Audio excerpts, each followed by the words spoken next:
What's up, guys? I just wanted to jump on here real quick and share some lab results with you. I had a cheat meal at the end of September and then struggled through October to get back on keto, and I was really worried. I had my doctor's appointment on Monday, and I was really worried that my A1c would be up and that he would put me back on metformin.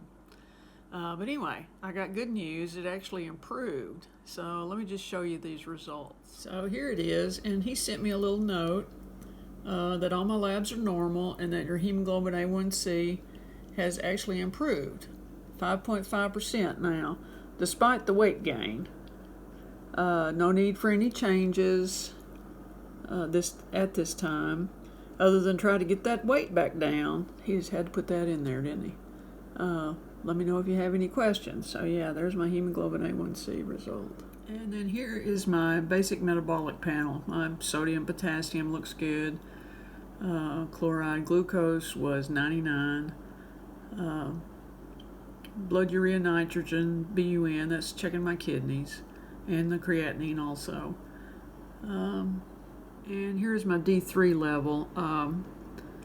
Back in July, I was in the toxic range. I'd gotten some really good D3 product on Amazon, and it really upped my levels. So instead of taking these every day, now I just take them once a week, and it's perfect. Okay, that's it for today. I've got to get out of here. I'm flying out this afternoon. I'm going to go spend a week with a friend.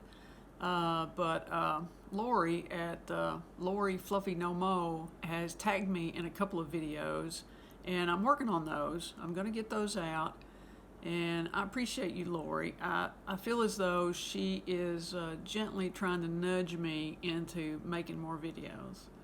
But anyway, I will see you guys later. Bye.